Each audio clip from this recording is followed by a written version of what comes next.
Google took over Roseville High School this weekend, what happened during the two-day summit, and why Google chose RHS for the first ever Google in Education Festival in Northern California. And while history has been made over the weekend, what does it all mean for Roseville High School's future? The full impact the Google Festival will have on RHS. Before this festival, Google had already made its mark on campus with its Chromebooks. How these many laptops have affected students in the classroom. All these stories and more on Eye of the Tiger special report, Google at Roseville High School.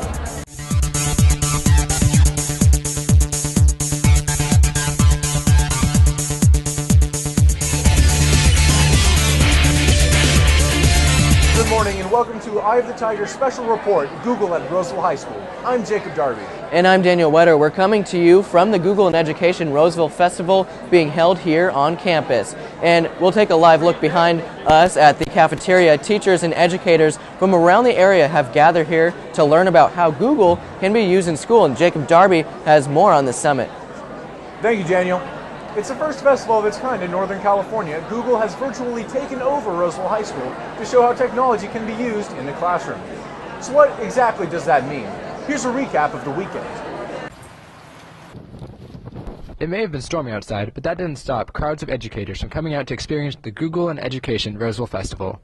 Over the two-day conference, there were 2 keynote presentations along with 71 informative sessions to choose from with specific focuses on how to implement new technologies in the classroom. Google instructional designer Phil Wagner taught one of these sessions. So my session was called Computer Science for Everyone. It was showing how teachers and students can use computer science to learn more things, to go deeper with the concepts and explore things that they couldn't have tried before, as well as just simply make things easier in the classroom. While some teachers may have came in skeptical of how computer science and programming can benefit them, Wagner was pleased with their response after his presentation. In our session here today, it was really cool to see educators seeing all the different and new things that they could do with their classroom while still achieving the goals that they have for their classroom. While Wagner was one of the few Google employees at the event, there were plenty of certified instructors and trainers teaching on an array of topics, some of which had focuses in areas like utilizing Google Apps, creating blogs, going paperless, or using digital portfolios. With so many informative courses, RHS Principal Brad Basham was thrilled that the event had such a strong turnout. I'm just real excited to have over 400 people here, educators, instructional leaders, administrators, technicians, the people from EdTech, the people from Google, just coming together about something that is just so important, and that is education. And to be able to host that at Roseville High School is real exciting. After 3 days of keynote speeches and product demonstrations, many teachers now feel that they're well equipped to include all the latest Google technologies in their curriculum. You need to understand. And so what I'm giving you is this thought that by having this research attitude throughout your entire life, it changes the way you see the world. That was Daniel Russell with the Day 1 keynote speech at Google Festival. He has a PhD in computer science and he's an expert in artificial intelligence. In his speech, he spoke about what it means to be truly literate in this new society that focuses so much on technology. Despite being only 15 years old, Google is one of the most influential corporations, and according to Forbes list, the 5th most valuable brand in the world. As part of their branding, plenty of Google paraphernalia was available at the festival. Google backpacks, water bottles, t-shirts, and even beanbag chairs filled the scene this weekend. While the event was focused on providing tools to educators, Google made sure the festival was being ran in style. This festival is the first of its kind in all of Northern California. So why is a 100-year-old school the site of a technology convention? The answer may surprise you, and we'll be right back with it after this message about train safety. Because I'm happy. Clap along if you feel like a room without.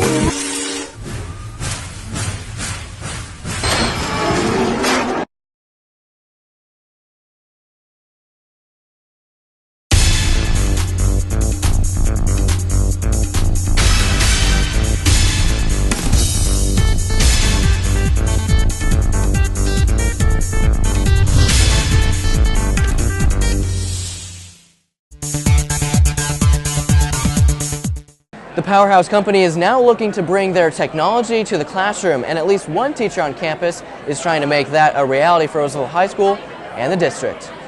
Imagine a classroom where there are no pencils, no paper. Roseville High School believes that day is coming very soon. The bottom line is we're not doing kids a service.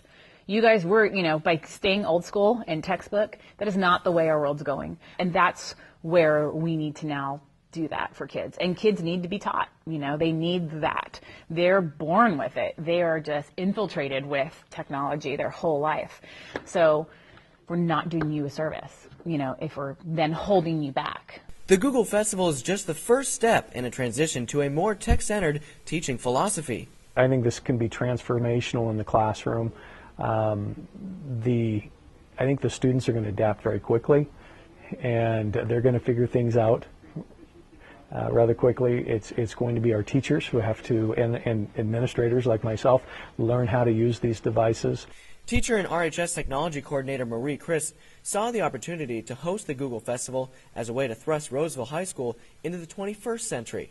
With the festival came more Wi-Fi coverage with higher bandwidth and more Chromebooks. That's kind of that twofold purpose. So it's like you've got Chromebooks and it's all Google, it's all on the cloud. So now we have the festival. And part of the thinking and why we wanted to get teachers Chromebooks, because they're forced to use Google.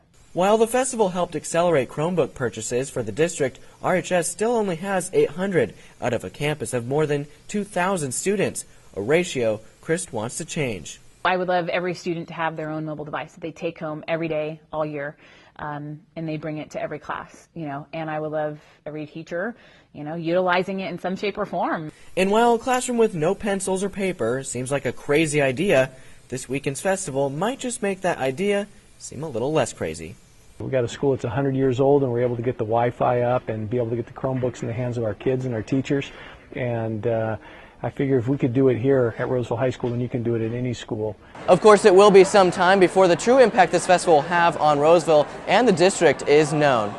To get more of an idea on what exactly the impact this festival will have on Roseville going forward, we're joined by teacher Marie Chris, who is the technology coordinator here at Roseville High School. Thanks for being here with us. Absolutely. So now, Thank you. How do you see this impacting Roseville going forward? Oh, absolutely. We are moving forward at a very fast pace, and with all the teachers here, we have 110 out of about the 385 that are here to ready and willing to incorporate all of that technology they're learning into the classroom. Yeah. And Google is huge in schools now, so how do you see this as an educational tool? Oh, absolutely. It's going to transform. So I mentioned before, I've talked earlier about the fact that kids have been raised with technology forever. You've been raised around Google. You've been raised around Wikipedia. And now you're going to see the power of that in the classroom. Yeah. And so for me and for this festival, it's let's do what you have been so used to and now put that in the classroom so that you see the benefit of that.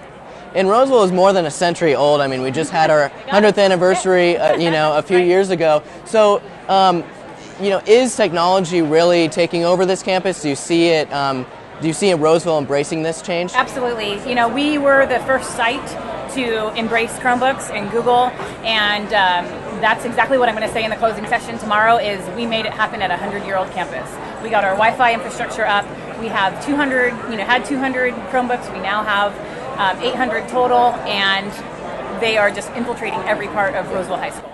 So what do you see as the future for tech here at Roseville? What does your classroom look like in a year, 2 years? Mm-hmm. I would say that it would be completely mobile. Right now it's a blended, and there's no way we can go completely wireless and completely in the cloud. But in a year from now, it will be, hopefully every student will have a Chromebook, have some kind of mobile device. Teachers will be incorporating it in some shape or form. Not, it doesn't have to be 24/7, but the fact that it's maybe 80-20, and so I slowly and I truly believe in starting small and finding those teachers, and then from there it's going to spread like wildfire, and we will gain more momentum to transform learning. Tech Coordinator Marie Chris joining us today. Now let's go to Jacob for more.